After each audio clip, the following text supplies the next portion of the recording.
Hello everyone. So today's topic is ratio and proportion. तो हमने ratio के बारे में बहुत बार सुना है, जैसे कि फॉर एग्ज़ाम्पल हमारे पास है रवा और हमारे पास है शुगर। तो हमें पता नहीं कि कितनी क्वांटिटी में है एग्जैक्टली, तो हम इसको बोलते हैं कि it is in the quantity of 3:2, यानी कि रवा की क्वांटिटी हो गई 3 और शुगर की क्वांटिटी हो गई 2, लेकिन वो एग्जैक्टली कितना है वो हमें पता नहीं है। हमें वो इस चैप्टर में देखना है कि कैसे एग्जैक्टली उसको निकालते हैं। तो 3:2 जो है इसको हम 3/2 ऐसे भी लिख सकते हैं। ओके, तो जब हम A:B यानी कि इसको हम रेशियो के फॉर्म में लिखते हैं तो हम इसको ऐसे भी लिख सकते हैं A/B, और इधर A जो होता है हमारा उसे हम बोलते हैं प्रीडिसेसर।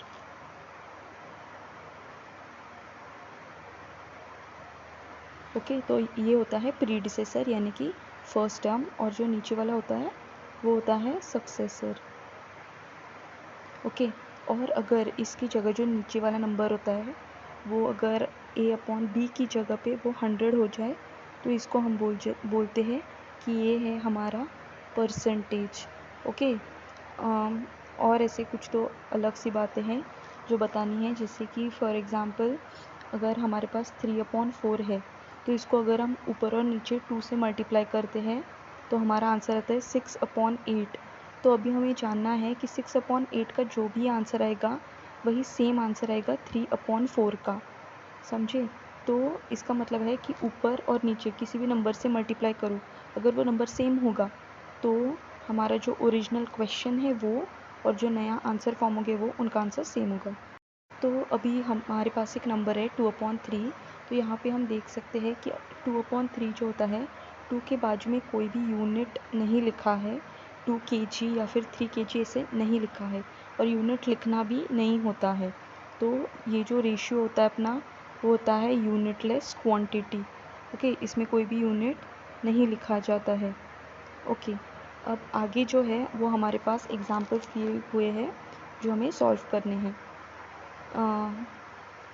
फॉर एग्ज़ाम्पल चलो फर्स्ट वन जो है उसमें दिया है कि सीमा है और हमारे पास राजश्री है, तो उन दोनों के जो हमारे पास एजेस है उसका रेशियो है 3:1 दिया हुआ है। और वैसे हमारे पास राजश्री और अतुल का अगर हम ले लेंगे तो उनके इसका कितना है 2:3 है। तो हमें अभी ये बताना है कि तीनों का एक साथ कितना हो जाएगा। तो इसको फाइंड करने के लिए सबसे पहला रूल जो होता है वो होता है कि इन दोनों में जो ये सेकंड वाला नंबर रहता है ना वो सेम होना चाहिए। तो अब सेकंड वाले को सेम कैसे करेंगे, तो इसको ऐसे 3:1 को हम 3/1 भी लिख सकते हैं, और अगर हम 2 से मल्टीप्लाई कर देते हैं तो इसका आंसर आ जाता है 6/2। अभी देख सकते हैं कि 6/2 इज़ 6:2। तो 6:2 में और 2:3 में 2 तो कॉमन हो गया, तो इसीलिए हम फाइनल आंसर को लिख सकते हैं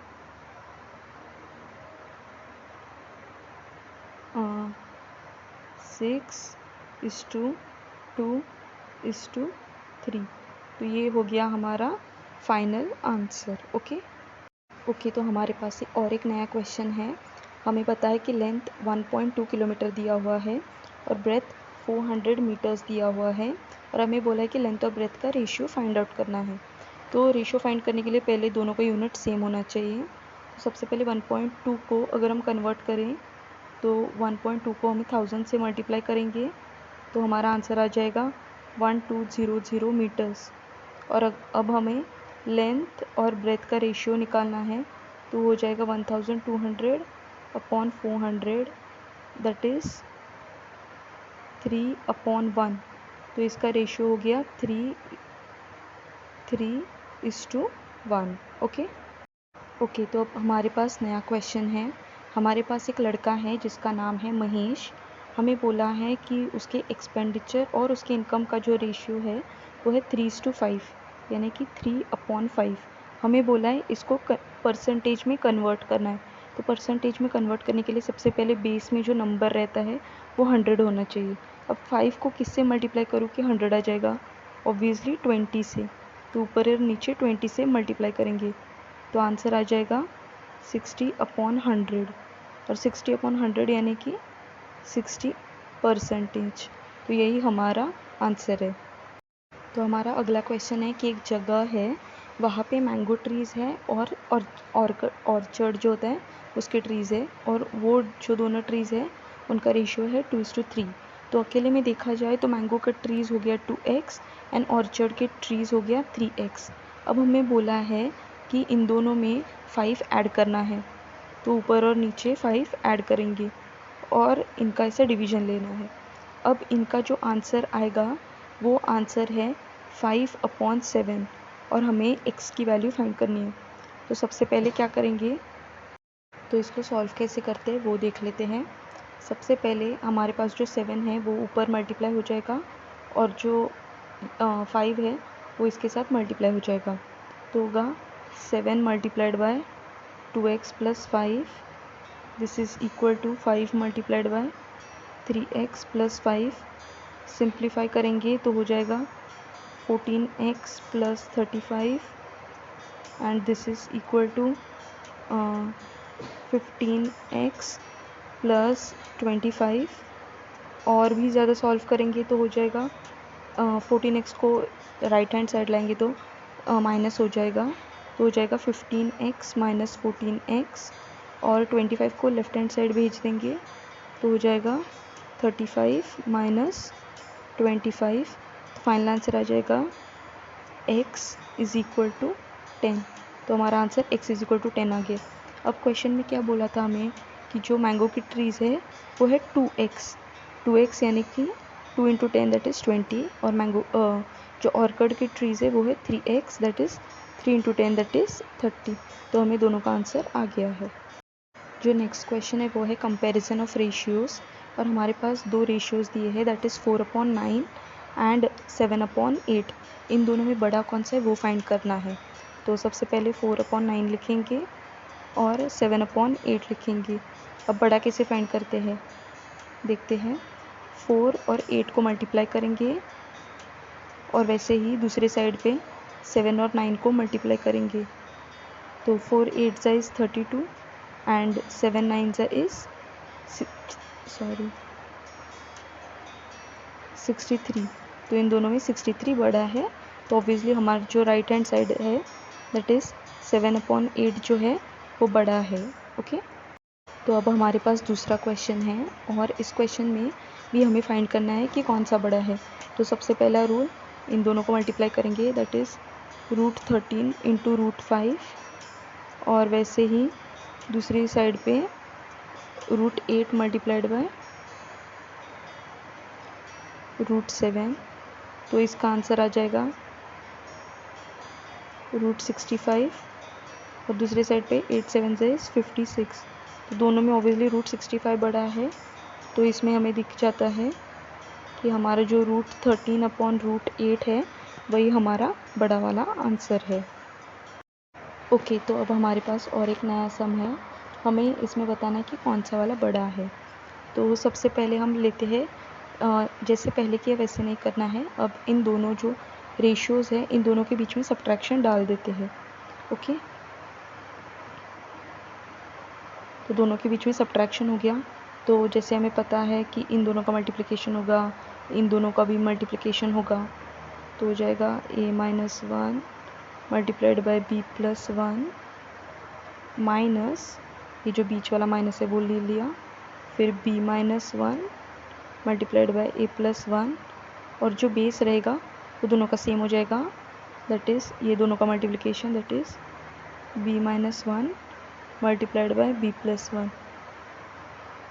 और जब हम इसको सॉल्व करेंगे आगे जाके तो हमें आंसर आएगा 2 multiplied by a - b upon b² - 1। तो देख के ही पता चल जाता है कि देखो, अब अगर हमें पता है कि a जो है वो b से छोटा है तो ऑब्वियसली ऊपर देख के पता चल जाता है कि ऊपर का जो आंसर आएगा वो स्मॉल होगा नेगेटिव हो जाएगा, तो obviously it is less than 0। तो इसमें से पता चल जाता है कि हमारा जो फर्स्ट रेशियो है ये सेकंड रेशियो से छोटा है, और जो सेकंड रेशियो है वो फर्स्ट रेशियो से बड़ा है। तो अब हमारे पास नया क्वेश्चन है। क्वेश्चन में बोला है कि A/B इज़ व्हाट 2:1। तो इसको लिख सकते हैं A/B इज़ इक्वल टू 2/1। इसको दूसरी भाषा में लिख सकते हैं A is equal to 2B। Okay, अभी दूसरा बताए कि B/C इज़ इक्वल टू 4:1। तो इसको लिख सकते हैं B/C इज़ इक्वल टू 4/1। इसी को ऐसे लिख भी सकते हैं B is equal to 4C। तो अब हमारे पास जो है वो A की वैल्यू आ गई और B की वैल्यू आ गई। हमें फाइंड करना है A⁴/32 B² C² the whole cube. तो इसमें हम A की वैल्यू डाल देंगे, इसमें B की वैल्यू डाल देंगे, C को वैसे ही रख देंगे, और जब हम इसको सॉल्व करेंगे तो हमें फाइनल आंसर जो है वो 512 आना चाहिए। ओके, तो अभी हमारे पास एक न्यू कंसेप्ट है, उसका नाम है डिविडेंडो। तो डिविडेंडो में क्या है कि अगर हमारे पास दो रेशियोज़ है, ओके, और ये जो दोनों रेशियोज़ है अगर ये इक्वल होते हैं तो हम इसको ऐसे भी लिख सकते हैं A-B/B is equal to C-D the whole upon D। Okay, तो नया कंसेप्ट है वो है कंपेंडो एंड डिविडेंडो। तो इसमें अगर दो रेशियोज़ इक्वल होते हैं तो उसको हम लिख सकते हैं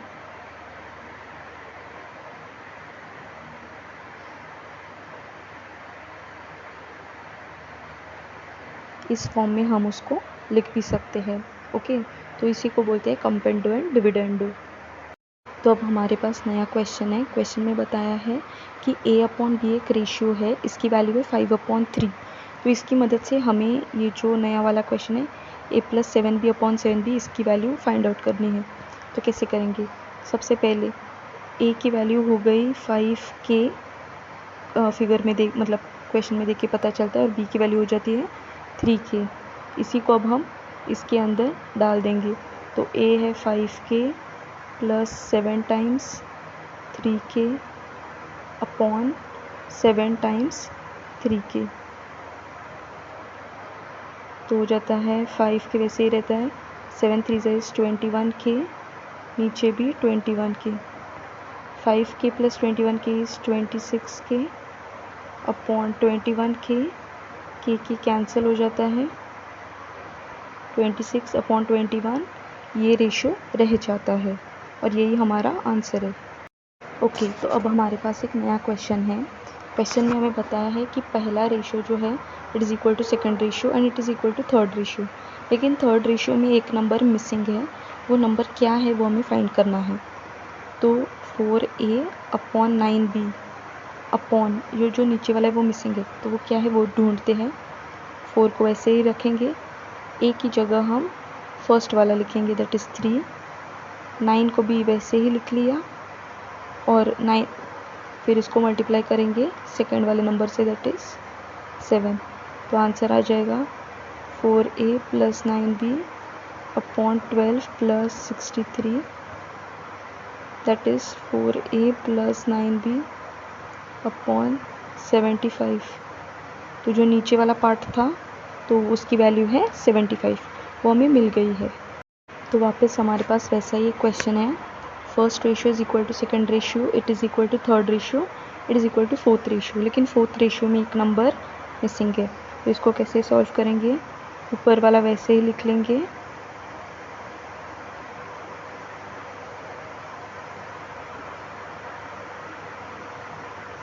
और नीचे के लिए क्या करना है वो देख लेते हैं। 2 को मल्टीप्लाई करेंगे, x के नीचे है 3, वैसे ही 3 वापस वैसे लिख लिया, y के साथ है 5 और 4 के साथ है z के नीचे है 4 के साथ नीचे है 4। तो हमारा इससे हमारा फाइनल आंसर आ जाएगा 2 3 is 6 plus 15 plus 16, 6 plus 15 plus 16 that is equal to 22,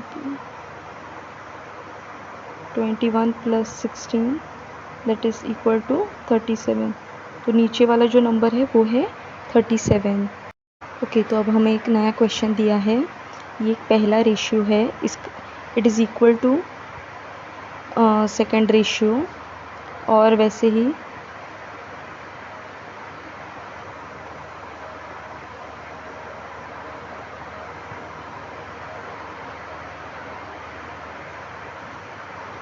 it is equal to third ratio. हमें दिखाना है कि ये तीनों रेशियोज़ है, इसको it is equal to this new ratio. तो कैसे करेंगे? पहले तीनों जो रेशियो हमें दिख रहे हैं उनका न्यूमरेटर ऐड करते हैं। तो जैसे हमें न्यूमरेटर चाहिए था वैसे न्यूमरेटर हमारे पास ऑलरेडी आ गया है। और बेस के लिए क्या करेंगे? बेस के जो सारे नंबर्स है तीनों रेशियोज़ में वो ऐड करेंगे। तो तीनों ऐड करेंगे तो आंसर आ जाएगा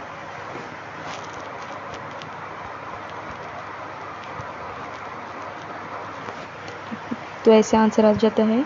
फिर इसी में हम लोग 2 कॉमन ले लेते हैं तो हो जाता है x + y + z। तो ऐसे करके हमें हमारा जो न्यूमरेटर और डिनोमिनेटर जो चाहिए था वो हमें आ चुका है। बहुत इजी क्वेश्चन है। ओके, तो अब हमें एक रेशियो दिया है a/b = c/d। हमें ये जो नीचे वाला दोनों रेशियोज है वो इक्वल है, ऐसे प्रूफ करना है। तो सबसे पहले हम LHS ले लेते हैं। LHS में a की वैल्यू क्या होगी? तो इस रेशियो को देखकर a/b को देखकर हमें पता चल जाता है कि a की जो वैल्यू होगी it is equal to b times some constant. वैसे ही अब हमें आगे लगेगा c की वैल्यू।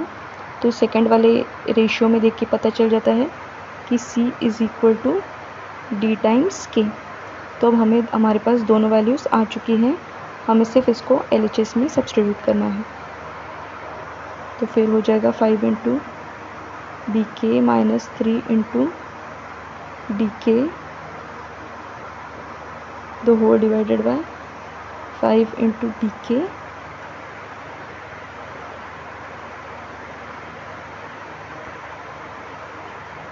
-3 × सिर्फ d। ओके, तो इसको आगे सॉल्व करेंगे तो हो जाएगा k कॉमन आ जाएगा, फिर हो जाएगा 5b - 3d अपॉन वैसे ही 5b - 3d आ जाएगा। ओके, सॉरी इधर k तो है नहीं, सिर्फ b था उधर। तो 5b - 3d और 5b - 3d कैंसिल हो जाएगा और सिर्फ k आ जाएगा। मैंने LHS किया है, आपको RHS करना है। आपको RHS की वैल्यूज़ भी k ही आ जाएगी, और अगर आपको k आती है मतलब LHS = RHS और आपका सम प्रूफ हो जाता है। अगर नहीं आती है तो आपको वापस सॉल्व करनी है। ओके, तो अब एक न्यू कंसेप्ट है, वो है डायरेक्ट प्रोपोर्शन, जो आपने पहले भी पढ़ा है। जैसे कि एक एग्जांपल लेते हैं, मेरे पास है 5 पेन्स, उसकी प्राइस है 10 रुपीज़। अगर मेरे पास होते 15 पेन्स तो उसकी प्राइस कितनी होती? x होती। तो डायरेक्ट में कैसे होता है? ऐसे 5 × x it is equal to 15 × 10, और इसको हम सॉल्व करेंगे तो हो जाएगा x is equal to 15 × 10 upon 5, 5 1 = 5 3 = तो x will be equal to 3 × 10 upon 1, 3 × 10 is 30। तो x की वैल्यू आ गई 30। तो अगर मेरे पास 15 पेन्स होते तो उसकी प्राइस हो जाती 30 रुपीज़। ओके, तो दूसरा कंसेप्ट है इन्वर्स प्रोपोर्शन। एक एग्जांपल है, अगर मेरे पास 5 पेन्स हैं और उनकी प्राइस है 10 रुपीज़। अगर मेरे पास 15 पेन्स होते तो उसकी प्राइस कितनी होती? x rupees. तो इसमें कैसे करते हैं? Direct multiplication, that is 5 × 10 it is equal to 15 × x। इसको सॉल्व करेंगे तो 5 10 is 50 it is equal to 15 × x। तो x will be equal to what? 50 upon 15, and 50 upon 15 को सॉल्व करेंगे तो 5 10 इज़ 50, 5 3 इज़ 15, तो इट इज़ इक्वल टू 10/3। और भी डेसिमल में सॉल्व करेंगे तो 3.33 हो जाएगा। तो मेरे पास अगर 15 पेन्स होते हैं तो उसकी प्राइस 3.33। तो इन्वर्स में क्या होता है? एक की वैल्यू इंक्रीज़ हो जाती है, मतलब देखो अगर इसमें पेन्स की वैल्यूज़, पेन्स का नंबर इंक्रीज़ हो जाता है तो ऑटोमेटिकली जो अपना प्राइस रहता है उसका जो नंबर है वो कम कम हो जाता है। तो इसी को बोलते हैं हम लोग इन्वर्स प्रोपोर्शन। डायरेक्ट में कैसे होता है, देखो इधर पेन्स की प्राइस अगर इंक्रीज़ हो जाएगी तो उसके साथ साथ पेन्स की जो क्वांटिटी है वो भी इंक्रीज़ होगी। इधर ऐसा नहीं है, इधर क्वांटिटी इंक्रीज़ हो जाएगा तो प्राइस कम हो जाएगा, और डायरेक्ट में दोनों में बढ़ जाता है। ओके, तो वो हमारे पास एक नई प्रॉपर्टी है, वो है इन्वर्टेंडो, जो हमने यूज़ की ऑलरेडी। तो इसमें क्या है कि अगर दो रेशियोज़ जो है वो इक्वल हो जाते हैं तो उनका आंसर होता है a multiplied by D is equal to b multiplied by C. ये एक ईजी वे है उसको सॉल्व करने के लिए। वैसे ही और एक टेक्निक है, वो है अल्टरेंडो। इसमें भी अगर a upon B is equal to C upon D हो जाता है तो हम इसको ऐसे भी लिख सकते हैं, इसको हम मतलब बोलते हैं ना टर्न करके लिख सकते हैं, जैसे कि a अपॉन सी आ जाएगा, मतलब c नीचे आ जाता है, c अपनी पोजीशन चेंज करके नीचे आ जाता है, और c की जगह उधर ऊपर b चला जाता है और d वैसे ही। यानी कि इस क्वेश्चन में हम क्या देखते हैं कि a और d अपनी जगह पे रहता है, सिर्फ c और b जो रहता है वो अपनी पोजीशन जो है वो इंटरचेंज कर लेता है, तो वो हो जाता है अल्टरेंडो। ओके।